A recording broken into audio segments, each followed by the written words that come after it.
Propel is known for their off-roading electric skateboards, namely the Endeavor series, which I previously covered on this channel. They've recently entered the 2-in-1 market with the Pivot series, and they gave me the option of trying out the more affordable Pivot S or the higher performance Pivot GT. I chose the Pivot S, and I'll explain why. I'll also go over the differences between the two models and what I like and dislike about them. By the end of the video, hopefully you'll be able to see if either of them is right for you.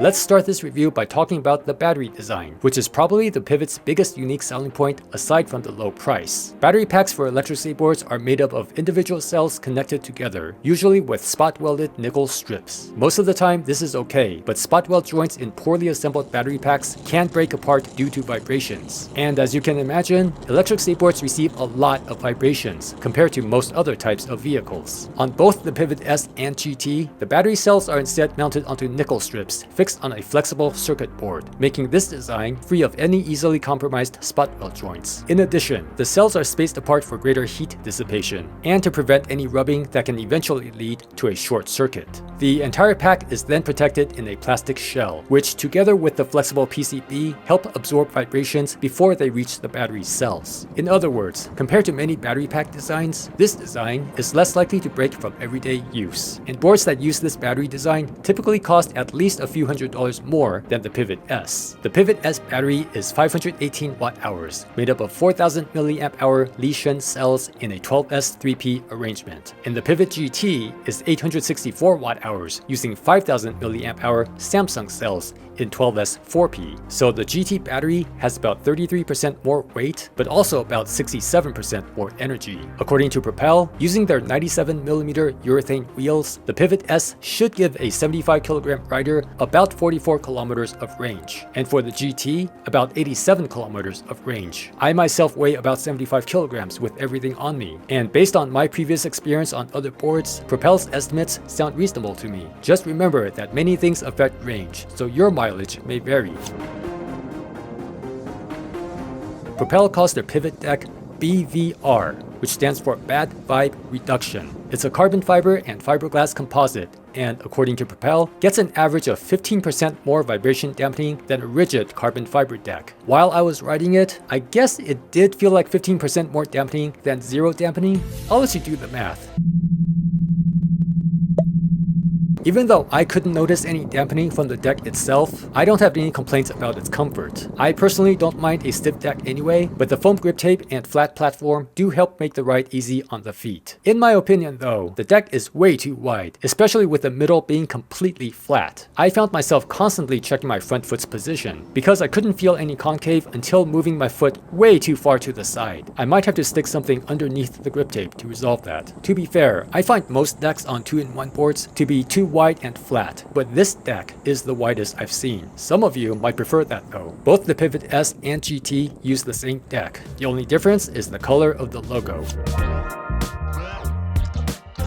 The Pivot S and GT both use the LifeHawk speed controller with the standard remote. Propel says they're working on a remote with a color display that will be compatible. The LifeHawk on the S is rated for 55 amps and the GT is 70 amps. I've only tried the S model and it's more than powerful enough for me. For context, most 2-in-1 boards from just a couple years ago used 30 amp ESCs, and to me they were already very powerful for street use. For most people, I think the Pivot S would be more than powerful enough for street use as well as off-roading and large hills. Like most boards using LifeHawk, the control doesn't feel as precise or natural as most boards I've tried that use other ESCs. Acceleration and brakes feel totally fine, but fine-tuning the speed can feel jerky at times. For example, if I'm cruising at 21 kilometers per hour and I want to gently increase my speed to 22, the board lurches forward a bit and brings me to 23 instead. If I try to slow down to 22, I'm brought down to 21 again. It just won't let me go to 22.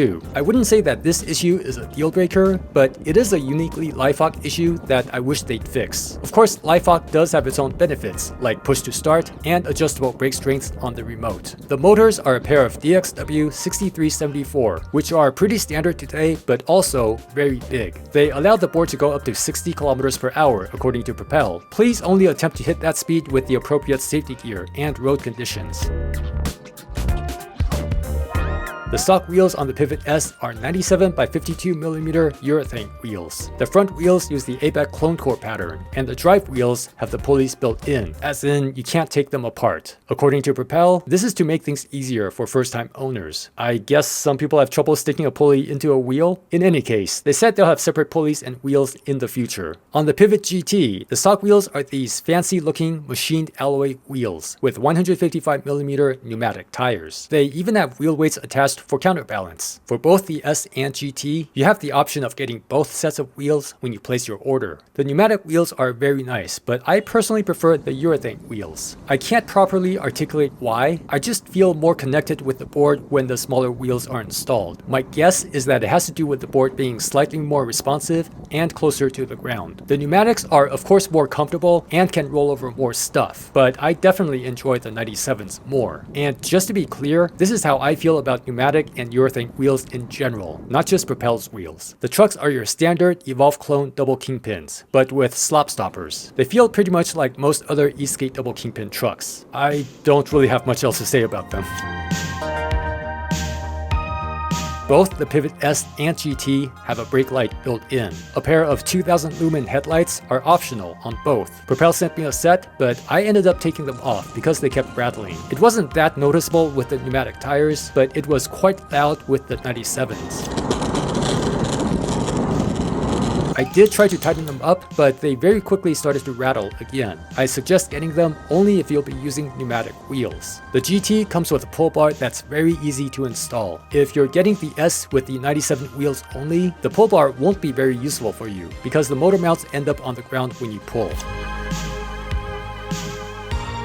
For the appearance, the Pivot is mostly good looking, but it's a bit of a mixed bag. Parts of the board look premium, like the finishing on the deck, the base plate covers, and the GT's alloy wheels. Other parts, however, look surprisingly basic and even cheap, like the ESC plate, the trucks, belt covers, and cable management. Compared to its closest competitors, I would rank the appearance as somewhere in the middle. It's far from the worst looking, but I've also seen much better. The fit and finish is nowhere near the Propel Endeavor series, but the Pivot series is about half the price after all.